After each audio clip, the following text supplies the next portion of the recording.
চুপ থাকার অভ্যাস করেন, সবসময় কথা বলতে হবে না, মাঝে মাঝে চুপ থাকার অভ্যাস করেন। আমাদের একজন বরেন ওস্তাদ তিনি বলেন যে মুতাকাল্লিম হওয়ার যে খায়েশ, এটা একটা হৃদয়ের কলমের একটা রোগ। মুতাকাল্লিম হওয়ার যে খায়েশ মানুষের মধ্যে থাকে যে আমাকে সব বিষয়ে কথা বলতে হবে, এটা অন্তরের একটা রোগের নাম।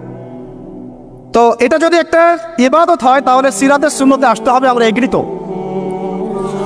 ঠিক আছে। এখন দ্বিতীয় কথা হচ্ছে 3 নম্বর শর্তটা আরো ডেঞ্জারাস, সেটা হচ্ছে রিজিক হালাল হতে হবে। রিজিক, এই জায়গায় সবাই একটু ফিকির করেন, দেখেন একটু আপনারা আপনাদের রিজিকগুলোকে দেখেন যে কতজন রিজিক 100% হালাল আছে। এগুলো আমাদের কিন্তু প্র্যাকটিক্যাল কথা, আমরা কিছু খালি তাত্ত্বিক কথা বলে চলে যাবো এমন না, প্র্যাকটিক্যালি ইমপ্লিমেন্টটা বেশি জরুরি। এখন আমি খুবই স্বপ্ন দেখছি, আমরা সবাই স্বপ্ন দেখছি যে আপনাদেরকে দিয়ে হবে ইনশাআল্লাহ, কারণ এই জেনারেশন করে দেখিয়েছে এবং তারা আমাদেরকে দেখিয়েছে কোন ভাষায় কথা বললে কাজ হয়। এতদিন তো আমরা বলে আসতাম তো এই ভাষার কথা বললে আপনারা আমাদেরকে অনেক ট্যাগ দিতেন, ঠিক আছে। দেখেন জালেম জুলুম করলো, মাজলুম দাঁড়ায় গেল, এই তো জালেম জুলুম করলো, মাজলুম দাঁড়ায় গেল প্রতিবাদের জন্য, প্রতিবাদের ভাষায়। আপনারা আমাকে বলেন তো, জালেমের বিরুদ্ধে মাজলুম যখন দাঁড়িয়েছে তারা কি খালি হাতে দাঁড়িয়েছিল? জালেম যখন 2টা মাইট দিয়েছে, মাজলুম কি 2টা মাইট দেয় নাই? জালেমদের অনেকে যখন মাজলুমদের অনেককে শহীদ করেছে, তো জালেমদের দলেও কি কিছু মানুষ মারা যায় নাই? তো এটা কি একটা কনফ্লিক্ট হয়নি রাস্তাঘাটে? তো গণতান্ত্রিক প্রক্রিয়া এই কনফ্লিক্টটাকে আপনি জায়েজ করে নিলেন, তো গণতান্ত্রিক প্রক্রিয়া এই কনফ্লিক্টটাকে আপনি জায়েজ করে নিলেন তো, মাশাআল্লাহ। নেহাত শব্দ বলি আপনি আমার দিকে তেড়ে আসেন, বিষয়টাই না সেম বিষয়, একই বিষয়। আপনি জালেমের এগেইনস্টে দাঁড়াইছেন, মাজলুম জুলুমের শিকার হতে হতে হতে আমাদের ভাই আবু সাইদ জীবন দিল, মুগ্ধরা জীবন দিল, সবার একটা সিম্পেথি তৈরি হলো। এখানে আম জনতা, রিক্সা চালক, শ্রমিক, মানে ওলামায়ে কেরাম, কে বাকি ছিল? সবাই তাদের পক্ষে ছিল, তাই না? কেউ লিখেছে, কেউ বলেছে, কেউ মাঠে ছিল, তারা ছিল মাজলুম। দেয়ালে পিঠ থেকে গেছে, তখন তারা কিন্তু হাতে কিছু না কিছু তো উঠিয়েছিল, নাকি উঠায় নাই? উঠিয়ে তারা একটা প্রতিবাদের ভাষা আমাদেরকে দেখিয়েছে, এইভাবে প্রতিবাদ করতে হয়। ওই প্রতিবাদটা পরে আপনারা কি এখন বলবেন যে ছাত্র জনতার মধ্যে কেউ জুলুম করেছে, ছাত্র জনতা জঙ্গি, ছাত্র জনতা সন্ত্রাসী, এই সম্বন্ধে একটা সন্ত্রাসী ছিল, ওরা জঙ্গি ছিল, হ্যাঁ ওরা উগ্রবাদী ছিল? কেন বলছেন না এখন আপনারা এই কথাগুলো? আমার প্রশ্ন হচ্ছে এখন এই কথাগুলো আপনারা কেন বলছেন না?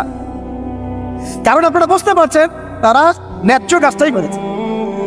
যখন জালেম জুলুম করতে করতে করতে মাজলুমকে একদম দেয়ালে পিঠ ঠেকিয়ে দেয়, তখন মানুষকে হামাস হতে হয়, তখনই বিভিন্ন জিহাদি সংগঠনের অস্তিত্ব আসে, তখনই কিন্তু খোরাসান স্বাধীন হয়। তো এখন আমরা বাংলাদেশেও বুঝতে পারছি যে হ্যাঁ, তখনই কিন্তু ছাত্র ভাইরা হাতে প্রতিবাদের ভাষা উঠিয়ে নিয়েছিল। তো এটাকে গণতান্ত্রিক প্রক্রিয়া আপনারা জায়েজ করছেন, ঠিক আছে, এটা কোনো সমস্যা না, এটা ভালো, ওরা প্রতিবাদ করেছে, ওদেরকে আমরা কিন্তু খারাপ বলতে পারি না। কেউ বলছে খারাপ? এই একই স্লোগান যদি সিরাতের সুন্নতে আমরা বলি যে দাওয়াতের সাথে জিহাদ থাকবে, তখন তো তেরে আসবেন আমাদের দিকে, আসবেন না? আসবে। আপনারা লিখে নেন আমার কথাগুলো, এই একই জিনিসটাই, এই প্রতিবাদের এই ভাষাটাই যখন আপনি দাওয়াতের সাথে জিহাদ শব্দ ইউজ করবেন, আপনার দিকে তেরে আসবেই। আপনারা কি মনে করছেন যে তারা আমাদের প্রতিবেশীর চাইতে আমাদের বন্ধু হয়ে যাবে? কখনো কোশ্চিন কেন না, এটা জেগে জেগে স্বপ্ন দেখছে তারা। তো আল্লাহ পাক তাদেরকে সহিহ নামাজ দান করে নেন। সবসময় আমরা সবকিছু করবো না, আমরা তো পরিবেশ পরিস্থিতি বুঝে ইনিশিয়েটিভ নিব, তাই না? কিন্তু সিরাতের কোনো অংশকে আপনি বাদ দিতে পারেন না, তো একটা অংশকে বাদ দিয়ে দিবেন, একটা অংশকে নিবেন, দিনের কিছু অংশকে রাখবেন, কিছু অংশকে রাখবেন না, এটা তো ইসলাম করেন। যখন যেটা ইমপ্লিমেন্ট করার অবস্থা সৃষ্টি হবে তখন সেটা করতে হবে, এটাই তো ইসলাম। আর আমরা দেখলাম যে কোন ভাষায় কথা বললে দাবি আদায় করা যায়। আর একটা ভাষা আছে বাংলাদেশে দাবি আদায় করার, কিছু হইলে শাহবাগে চলে যাওয়ার। তো মাঝে মাঝে আমরাও বাসায় একটু মশকরা করি যে তোমার কিছু লাগবে, কেন কিছু লাগলে চলো শাহবাগে যাই, দাঁড়ালেই আমাদেরকে ইয়া দিবে আর কি, মানুষ বাহবা দিবে, আমার দিকে জনসমর্থন তৈরি হবে। সাথে এই ব্যাপারটা আমার ক্লিয়ার যে এটা একটা ইবাদত, এটাকে করতে হবে সিরাতের সুন্নতে, তাই তো? আর সিরাতের সুন্নতে করতে গেলে আপনাদেরকে সিরাত পড়তে হবে কিনা ভাই? আমাকে বলেন যে সিরাতের 40 থেকে 50টা কিতাব আছে এখন, যদি আপনারা করে দেখেন। আলহামদুলিল্লাহ আমার বাসায় মোটামুটি সবগুলোই আছে, এবং সিরাতের একজন গভীর ছাত্র।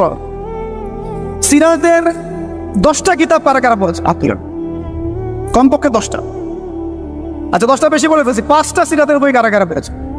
মাশাআল্লাহ। একটা পড়েছেন কারা, একটা, অন্তত একটা কিতাবের নাম বলছি, খুব পাতলা একটা কিতাব, সিরাতে খতামুল আম্বিয়া, কয়জন পড়েছে? আর রাহিকুল মাকতুম কয়জন পড়েছেন? নবী রহমত কয়জন পড়েছেন? এরকম অনেক কিতাব আছে। সিরাতের বই না পড়লে ভাই তরিকা বোঝা যাবে না। তরিকা সবসময় আপনাকে সবকিছু ধরায় দিতে হবে কেন? আপনি নিজেই বুঝে নেন কোনটা তরিকা, তখন আমি বললে আপনি বুঝে ফেলবেন পথে কি। এখন আমি খুব সংক্ষেপে আপনাদেরকে বলছি যে দেখেন তরিকাটা কেমন ছিল। নবী সাল্লাল্লাহু আলাইহি ওয়াসাল্লাম, একটু মনোযোগ দেই ভাই, এটা আমার আলোচনার শেষ পার্ট, ঠিক আছে? নবী সাল্লাল্লাহু আলাইহি ওয়াসাল্লাম এমন একটা যুগে ছিলেন যে যুগটা ঠিক আমাদের মতোই, একেবারে হুবাহু না হলে 1920। যেমন উনি এমন একটা যুগে জন্ম নিয়েছিলেন যে যুগটার মধ্যে 5টা মৌলিক সমস্যা ছিল। কয়টা? এবং ওই যুগটাকে আপনারা আইয়ামে জাহিলিয়াত বলে গালি দেন, তাই তো? এবং সেকুলার রামবামরাও বলেন আইয়ামে জাহিলিয়াত। কেন বলি আমরা? কারণ ওই সমাজে শিরক ছিল। কি ছিল? এবার আপনি আপনাকে বলেন এই সমাজের মধ্যে শিরক আছে কিনা? তাহলে আমরা এখনো জাহিলিয়াতের এই মরণ খাবার মধ্যেই কিন্তু আছি। 3 নম্বর ছিল মাদক। বলেন, আপনারাই বলেন, এই মাদক থেকে কি আমরা বেরোতে পেরেছি কিনা? আমরা তো অনেককে দেখি ইফতার করেও সিগারেট টান দেয়। তো আরো বড়, এখন এই অঞ্চলগুলোতে আপনারা তো জানেন ভালো করে আমার চেয়ে মাদকের কি সয়লা। হ্যাঁ, অনেক বড় বড় কোটিপতি শিল্পপতি হয়েছে ইয়াবার ব্যবসা করে, আবার জায়গা তো দেখ, আবার এদিকে হজ করে, উমরাও করে। তো সুদ দেখেন, সুদ, ঘুষ, দুর্নীতি ছাড়া কোন সেক্টরটা টিকে ছিল? ঘুষ ছাড়া কোথায় চাকরি হয়েছে? সুদ ছাড়া কোন ব্যাংকিং সিস্টেম চলে? তাহলে সেই হারাম অর্থনীতি থেকে আমরা তো বের হইতে পারি না। আইয়ামে জাহিলিয়াতের মধ্যে আছে এবং মাদকের মানে ভয়াল খাবার মধ্যে আছে। ইয়াং জেনারেশনের বেসিক সমস্যাই মাদক এখন, কারণ তারা একটা সময় পর্যন্ত অনইসলামিক লাইফ লিড করে, গার্লফ্রেন্ড অ্যাফেয়ার্স, এইটা ওইটা, গান বাজনা করতে করতে হতাশ, শেষমেশ মাদক। ওখানে গিয়ে লক্ষ লক্ষ ছেলে বাংলাদেশে মাদকাসক্ত হয়ে আত্মহত্যা করেছে। হয়তো লক্ষ লক্ষ না হবে, পরিসংখ্যানটা কাছাকাছি হবে। তো এই সমস্যাটা থেকে আমরা কিন্তু বের হতে পারি নাই। আরেকটা ছিল জাহিলিয়াতের সমস্যা, নারী জাতির অবমাননা। এটা থেকে কি বের হতে পারছে জাতি? বলেন, নারী জাতির অপেক্ষা। আমাদের একটু আগে এক বোনের কথা আসলো, তাহলে আমাদের বোনটা কি এখনো সেফ? একটা প্রসঙ্গ শব্দ উঠে আসছে না, গুম। এখন আসলে এই ব্যাপারটা এমনই হয় যে আপনি তো তখন কোনো প্রতিবাদও করতে পারবেন না। একেবারে আতর্কিত হামলার মতো হুট করে 1 মিনিটের মতো উঠাই নিয়ে চলে গেল, কিছুই বলার নাই, কিছুই করার নাই। সাথে সাথে হ্যান্ডকাফ, চোখ বেঁধে ফেলা এবং জোরে জোরে গান ছেড়ে দেয়, যাতে আপনার মাইন্ডটা ফ্রেশ থাকে। নাউযুবিল্লাহ, মানে আপনি যেন রিল্যাক্স ফিল করেন, ভয় না পান। তো এই যে একটা ভীতিকর অবস্থা, যখন তখন যাকে তাকে উঠাই নিয়ে যাচ্ছে। এখান থেকে তো মেয়েরাও রেহাই পেল না। তখন তাহলে সত্যি কি আমরা আমাদের দিনই বোনদেরকে সিকিউর করতে পেরেছি? ইভেন আমরা তো ভাইদেরকেও সিকিউর করতে পারি নাই। যেমন উস্তাদ করা হবে বললেন, এরপর থেকে এরকম করতে আসলে হাত ভেঙে দেওয়া হবে। এরপর থেকে এরকম গোপন অভিযান চালাতে আসলে প্রতিবাদ করা হবে চাল। কারণ যদি একজন মানুষ অপরাধ করেই থাকে, আপনি সরাসরি মামলা দায়ের করে তার বিরুদ্ধে ব্যবস্থা নেন। এভাবে হুটহাট করে রাতের অন্ধকারে উঠাই নিয়ে চলে যাবেন, কোথায় রাখবেন কেউ জানবে না। কি খাবে না খাবে তার ঠিক ঠিকানা নাই, লাশ ধোয়া চোখের মধ্যে শুয়ে থাকবে। একটা কোরআন চাইলে কোরআনও দিবেন না পড়তে, একটা কোরআন যদি চাওয়া হয় কোরআনও দিবেন না পড়তে। যখন তখন রিমান্ডে নিয়ে যাবেন।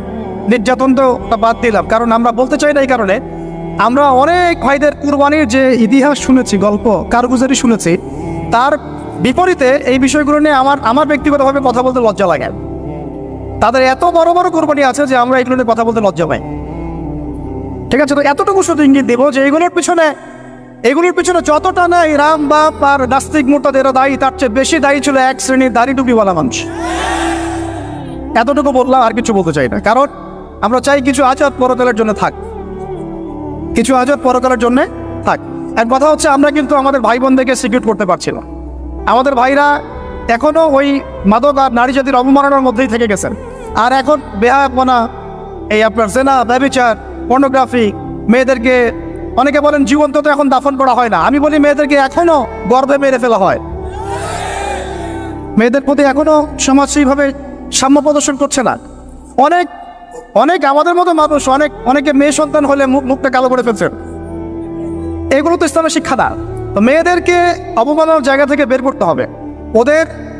তাদের যে শান্তি আর কামিয়াবি, এটা এই সকল পশ্চিমা সভ্যতার এই দর্শনগুলোর মধ্যে নাই। তাদের শান্তি কামিয়াবি আছে শুধুমাত্র কোরআন এবং হাদিসের মধ্যে। এই মেসেজটা আমাদের বোনদেরকে পৌঁছাতে হবে ইনশাআল্লাহ।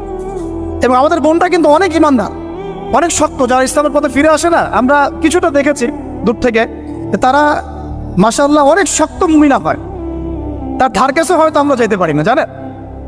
এইরকম আপনারা, আমি রিকোয়েস্ট করি আপনাদেরকে যে আপনারা তো বিয়ে শাদী করবেন, শুধু দিনদারিতাকে প্রাধান্য দিয়ে বিয়ে করেন নাই, অন্য বিষয়গুলো টেম্পোরারি, আপেক্ষিক, একে হাস দিলে দোয়া করলাম, ঠিক আছে। দিনী বোনদেরকে দিনদারিতার ভিত্তিতে আপনারা আপনাদের সহধর্মিনী বানান, অন্য কোনো বিষয় দেখতে যায় না।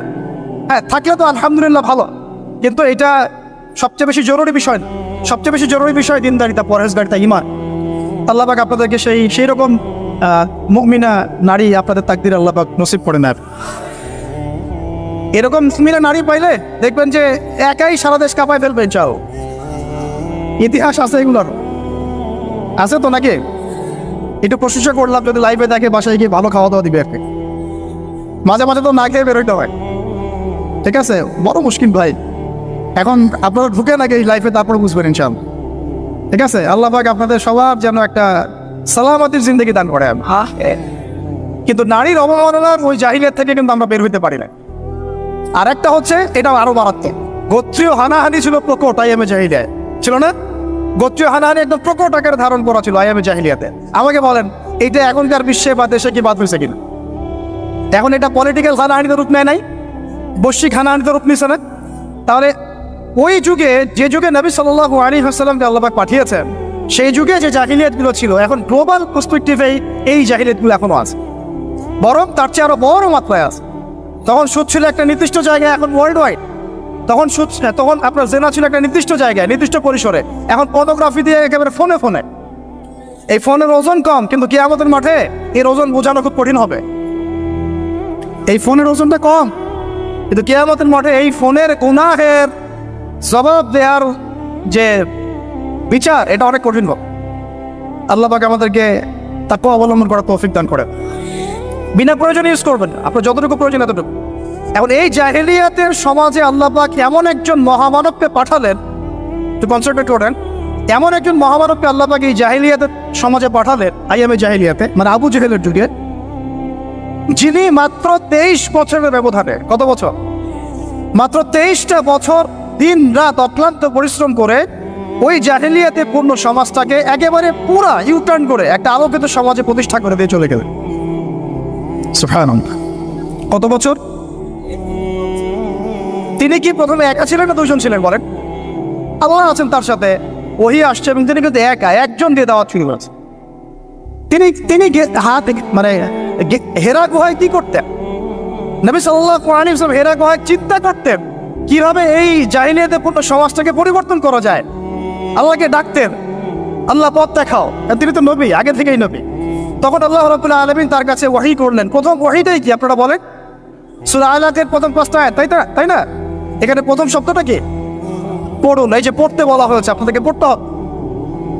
ফ্যান্টাসি দিয়ে, গরম গরম বক্তব্য দিয়ে, শুধুমাত্র স্লোগান দিয়ে কিন্তু দিন কায়েম হবে না ভাই। আমি আবার বলছি, গভীর এলেমেন্টাল করতে হবে। চল, প্রথম কথা ইকরা, আপনি পড়ুন। এখানে ইকরা বলার কারণ কি? তখন তো শিরক ছিল। আল্লাহ পাক বলতে পারতেন তুমি শিরক করো না, মূর্তি পূজা করো না। হ্যাঁ, সমাজে নারী মেয়েদেরকে জীবন্ত কবর দেওয়া হচ্ছে, বন্ধ করতে বলো। কোনো কথা আল্লাহ পাক আগে বলেন নাই, বলেছেন ইকরা বিসমি রাব্বিকাল্লাযী খালাক, পড়ুন আপনার সেই রবের নামে যিনি আপনাকে সৃষ্টি করেছে। তার মানে যে জ্ঞান আপনাকে আল্লাহর দিকে নিয়ে যায় সেটাই জ্ঞান, আর যেটা আল্লাহ থেকে দূরে সরায় সেটা কি? তাহলে জাহেলিয়া। এখনকার শিক্ষা ব্যবস্থাকে আল্লাহর দিকে নিয়ে যাচ্ছে আমাদেরকে, তাহলে এটা কি হচ্ছে? তাহলে জ্ঞান না জাহেলিয়াত? সহজ কথা, সিরাতের আলোকে, খালাকানি হুসাইন বিন আলাক, যিনি মানুষকে আলাক দিয়ে সৃষ্টি করেছেন। ইকরা ওয়া রাব্বুকাল আকরাম আল্লাযী আল্লামা বিল কলম। দেখেন, আমাদেরকে আল্লাহ পাক জ্ঞান শিক্ষা দিয়েছেন কলম দিয়ে। ওয়া আল্লামা আদama আসমা কুল্লাহা, আল্লাহ পাক আদম আলাইহিস সালামকে সমস্ত নাম শিক্ষা দিয়েছেন। আমরা সৃষ্টিগতভাবে জ্ঞানী ছিলাম না, আল্লাহ আমাদেরকে জ্ঞান দান করেছেন। সুবহানাল্লাহ। এবং সেই জ্ঞানের বদৌলতেই আমাদের পিতাকে আল্লাহ পাক সিজদা করিয়েছেন আপনার ফেরেশতাদেরকে দিয়ে। সুবহানাল্লাহ। আমরা তার সন্তান। আমাদের আব্বাজানকে, মানে আদম আলাইহিস সালামকে আল্লাহ পাক বলেছেন খলিফা। আল্লাহ পাক বলেন নাই যে আমি পৃথিবীতে ইন্নী জাইলুন ফিল আরদি খলিফা, এটা আল্লাহ পাক বলেছেন। আল্লাহ পাক এটা বলেন নাই আমি পৃথিবীতে মানুষ পাঠাতে চাই, পৃথিবীতে আমি নতুন কোনো প্রাণী বা মাখলুক পাঠাতে চাই, এমনটা আল্লাহ পাক বলেন না। আল্লাহ বলছেন আমাদের পিতাকে খলিফা, খলিফা মানে যিনি জমিনে আল্লাহর বিধান প্রতিষ্ঠা করেন। ঠিক যেমন দাউদ আলাইহিস সালামকে আল্লাহ পাক বলেছেন, ইয়া দাউদ ইন্না জাআলনাকা খলিফাতান ফিল আরদ ফাহকুম বাইনান নাসি বিল হক ওয়া লা তাত্তাবি'ল হাওয়া ইউদিল্লাকা আন সাবিলিল্লাহ। হে দাউদ, আমি তোমাকে পৃথিবীতে আমার খলিফা করেছি, তোমার কাজ পৃথিবীতে ইনসাফ প্রতিষ্ঠা করা, হক প্রতিষ্ঠা করা।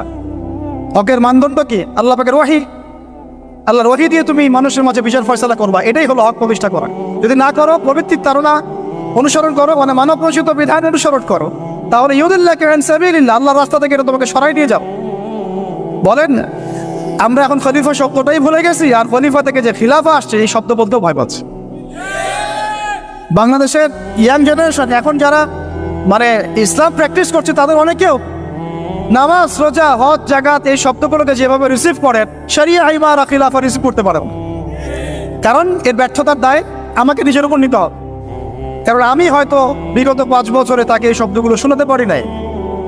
বিগত 5 বছরের সব লেকচারগুলো ঘটেন আপনারা, সব ওয়াজ মাহফিলের দেখেন কয়টা লেকচারে, কয়টা ওয়াজে এই কথাগুলো, সামগ্রিক দাওয়ার কথাগুলো আছে। তাহলে মানুষ জানবে কীভাবে? তো নবী সাল্লাল্লাহু আলাইহি ওয়াসাল্লামের কাছে প্রথম ওহী আসছে পড়াশোনা কেন্দ্রিক। ভাই, আমাদেরকে পড়াশোনা করতে হবে। আর এই পড়াশোনার জন্য এই মেলা, বই, যে আয়োজনগুলো হচ্ছে, এগুলো কিন্তু আমাদের পড়াশোনার জন্যে। আসলাম, বই কিনলাম, চলে গেলাম, এটা না। আপনাকে একটা সিলেবাস মেনটেন করে পড়তে হবে, একটা সিলেবাস মেনটেন করে পড়াশোনা করতে হবে। তাও একা একা না, ওস্তাদের সহবতে। এটা অনেক ইম্পর্টেন্ট পয়েন্ট। মাথার উপরে মুরব্বী রাখা, বড় বড় ওলামায়ে কেরাম রাখা, নিজেকে মুরব্বী না ভাবা। বহু তুল্লাব এবং বহু আলেম পর্যন্ত নিজেকে শুধু মুরব্বী ভাবার কারণে আর তাদের মাথার উপর থেকে মুরব্বীকে সরিয়ে দেওয়ার কারণে মুহূর্তের মধ্যেই পথভ্রষ্ট হয়ে গেছে। এই কলমের পোশাকের পবিত্রতা কয়জন আছে বুকে হাত দিয়ে কে বলতে পারে? কার কলমে জিনার অপবিত্রতা নাই? কার কলমে এই হিংসার অপবিত্রতা নাই? গীবতের অপবিত্রতা নাই? তহমতের অপবিত্রতা নাই? মানুষের সম্মান হানির অপবিত্রতা নাই? ইভেন আমরা যারা অনেক সময় দিনের রিপ্রেজেন্টেটিভ হয়ে আছি, তাদেরও কলম দূষিত হয়ে আছে অনেক সময়। থাকা স্বাভাবিক, কারণ আমরা তো ওই বরেণ্য ওলামায়ে কেরামদের সহবতে কম যাচ্ছি। নিজেকে মুফতি মনে করছি, আমি নিজেকে মানে আমির মনে করা শুরু করছি, তখন তো সমস্যা। তো আরেকটা কথা এখানে আছে যে ওয়ার রুজা ফাহজুর, যত অনর্থক কথা আর কাজ আছে এটাকে আপনি এড়িয়ে চল। বলেন তো, এটা আমরা আমল করতে পারছি? অনর্থক কথার কাজ আমরা এড়িয়ে চলতে পারি? আমরা সবাই, অলমোস্ট এভরিবডি, আমাদের জীবনের বেশিরভাগ সময় নষ্ট করতেছি অনর্থক কথার কাজ। ওই সময়টুকু পড়লেও কাজ হতো, তেলাওয়াত করলে কাজ হতো, ওস্তাদের বয়ান শুনলে কাজ হতো, ইত্যাদি। এখন এই ওহীগুলো আসার পরে আমাদের নবী সাল্লাল্লাহু আলাইহি ওয়াসাল্লাম আর বসে থাকলেন না দাঁড়িয়ে গেলেন? এই যে তিনি দাঁড়িয়ে গেলেন, একদম 23 বছর মানে অনবরত দিন রাত, এটাকে আপনি 2 ভাগে ভাগ করে ফেলতে পারেন, একটা মাক্কি যুগ, একটা মাদানী। মাক্কি যুগ কত বছর ছিল? 13 বছর। মাদানী অ্যাপ্রক্সিমেটলি 10 বছর। এই মাক্কি যুগটাকে আপনি আবার 2-3টা ভাগে ভাগ করতে পারেন। একটা ভাগ হচ্ছে প্রথম 3 বছর নবী সাল্লাল্লাহু আলাইহি ওয়াসাল্লাম গোপনে গোপনে দাওয়াত দিয়েছেন। কত বছর? আমাদের সমাজে কিন্তু ওই প্রেক্ষাপটটা এখন আর নাই, কারণ দাওয়াতটা প্রচার হয়ে গেছে মাশাআল্লাহ। প্রথম 3 বছর তিনি কিন্তু ইন্ডিভিজুয়ালি দাওয়াত দিয়েছেন। আবু বকর সিদ্দিক দাওয়াত কবুল করেছেন, খাদিজা রাদিয়াল্লাহু আনহা, আলী ইবনে আবি তালিব, যায়েদ ইবনে হারেসা, আব্দুল্লাহ বিন মাসউদ, তারপর বেলাল ইবনে রাবাহ, তারপরে বলেন উসমান বিন আফফান, তালহা রাদিয়াল্লাহু আনহু, জুবাইর বিন আওয়াম।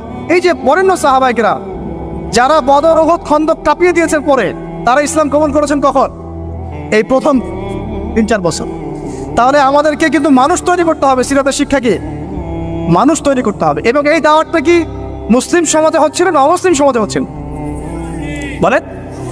তাহলে আমরা কিন্তু ইসলামের কথা বলছি, অমুসলিম সমাজে আমরা দাওয়াত দিচ্ছি কতটুকু, এটা ভাবতে হবে না? অমুসলিম থেকে কি আমরা ঠিক মতো দাওয়াত দিচ্ছি? এই যে আপনাদের পার্বত্য অঞ্চলে পুরো জায়গাটা কিন্তু অমুসলিম অধ্যুষিত, আমাদেরকে ওদেরকে দাওয়াত দিতে হবে, ওদেরকে দাওয়াত দিতে হবে। কে জানে তাদের মধ্য থেকে আনসারী সাহাবী বের হতে পারে, কে জানে তাদের মধ্য থেকে উমর ইবনে খাত্তাব বের হতে পারে, আমার যারা যা খেদমত হচ্ছে না তার দ্বারা সেটা হতে পারে। তাই দাওয়াতটা সাম্প্রদায়িক করবো না, দাওয়াতটা আমরা সবার মাঝখানে ছড়াবো ইনশাআল্লাহ। এটা কিন্তু সিরাতের শিক্ষা। তার মানে মুসলিম অমুসলিম সবাইকে দাওয়াত দিব।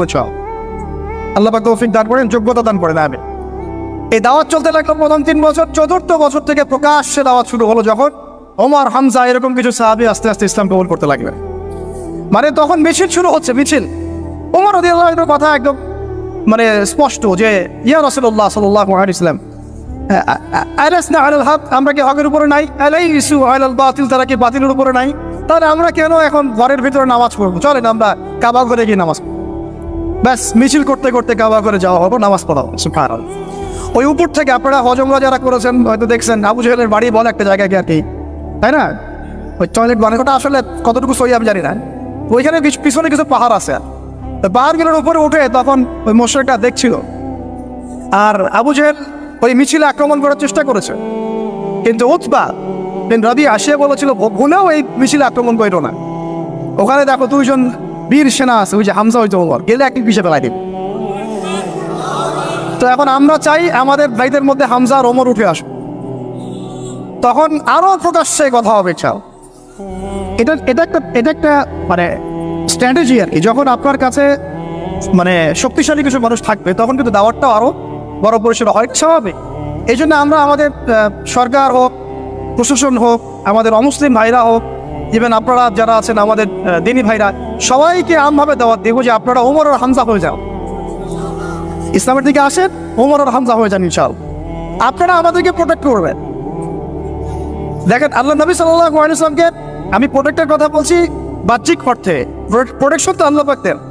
মানে তারা কারা ডান হাত বাম হাত হয়েছিল, কারা ঢাল হয়েছিল, সাহাবীরা না? সেই সাহাবী হতে হবে আপনাদের।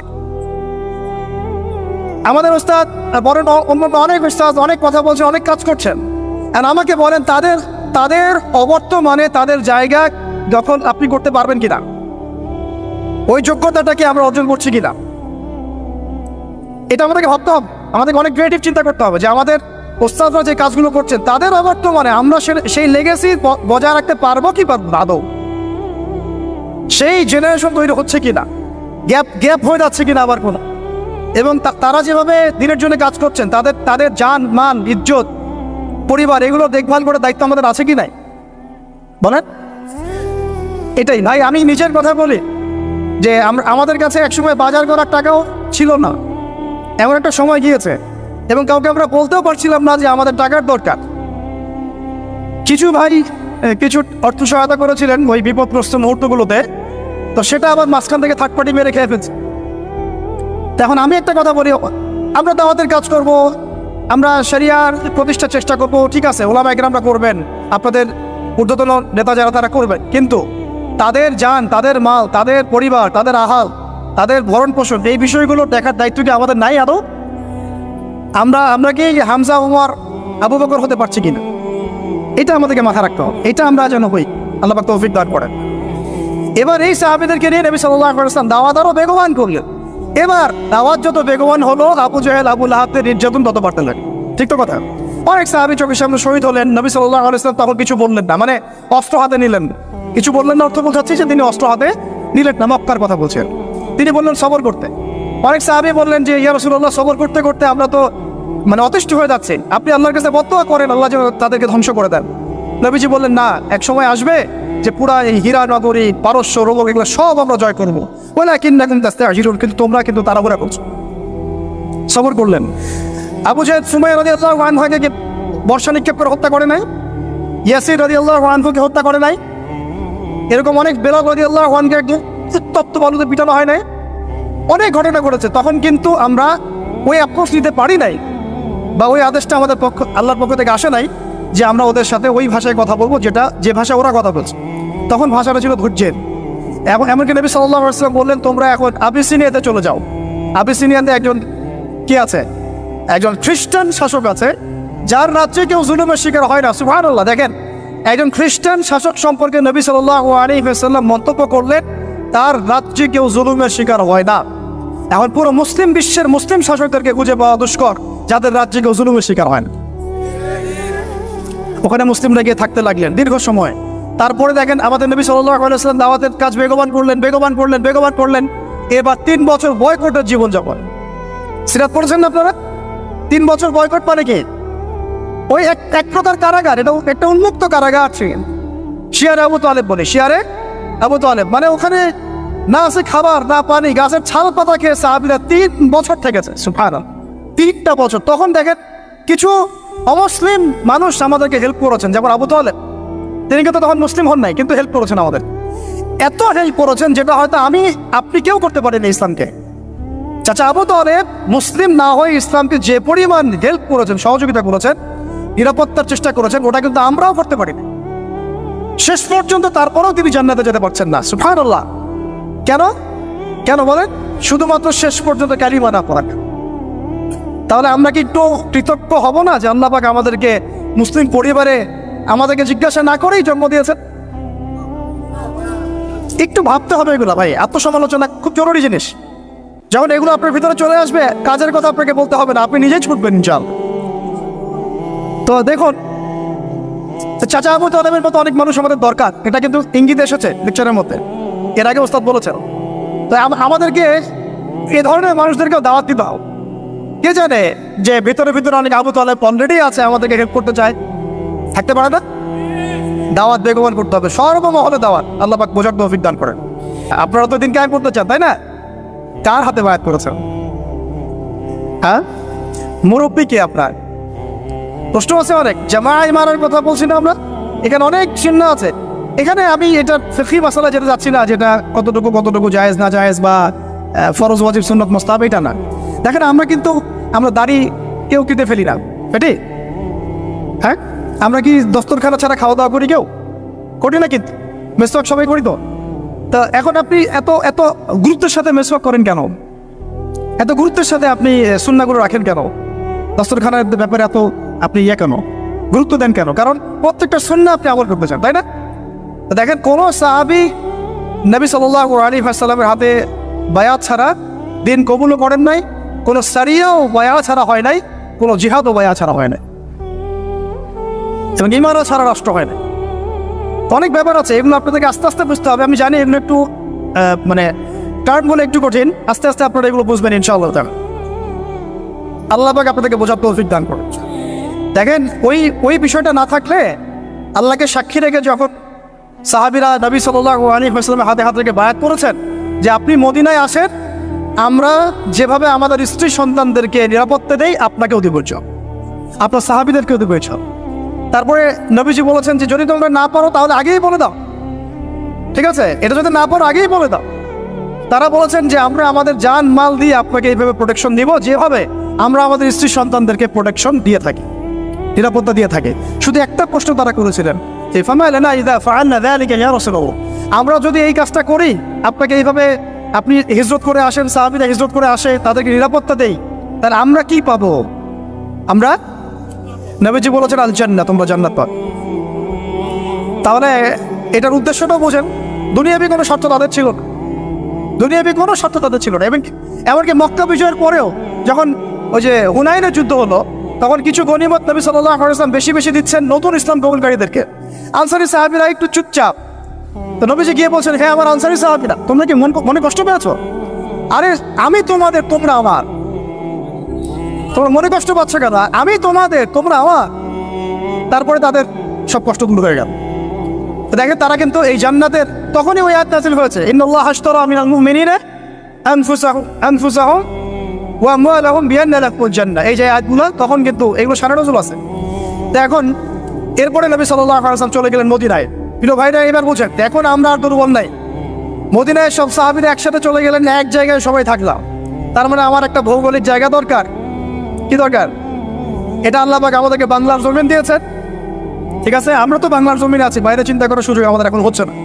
তো জায়গা দরকার আগে, তাই না? এবং সবাই একটা জায়গায় থাকতে হবে, তাই তো? তারপরে নবী সাল্লাল্লাহু আলাইহি ওয়াসাল্লামকে সবাই আমির মেনেছেন না? নেতা কয়জন সেখানে? তো এই জায়গায় আমাদের একটা প্রবলেম আছে। আমরা এখানে মানে সবাই মিলে একজনকে ফিক্স করতে পারছি না বা হয়ে উঠছে না। আমরা দোয়া করবো আল্লাহর কাছে, আল্লাহ পাক যেন তার মাকবুল কোনো বান্দাকে আমাদের উপরে নিয়ে আসেন, যিনি পুরো উম্মাহকে নেতৃত্ব দেবেন। তবে ইতিহাস থেকে একটা বিষয় পাওয়া যায় যে সবাই মিলে একটা জায়গায় না এসেও দিন বহু জায়গায় কায়েম হয়েছে, ঠিক আছে? ক্ষুদ্র ক্ষুদ্র অনেক তয়ফা দিয়েও দিন কায়েম হয়েছে। জরুরি না যে সবাইকে একবার একটা প্ল্যাটফর্মে নাম লেখাইতে হবে, এটাও জরুরি ব্যাপার। কিন্তু একজন নেতা দরকার। কি দরকার?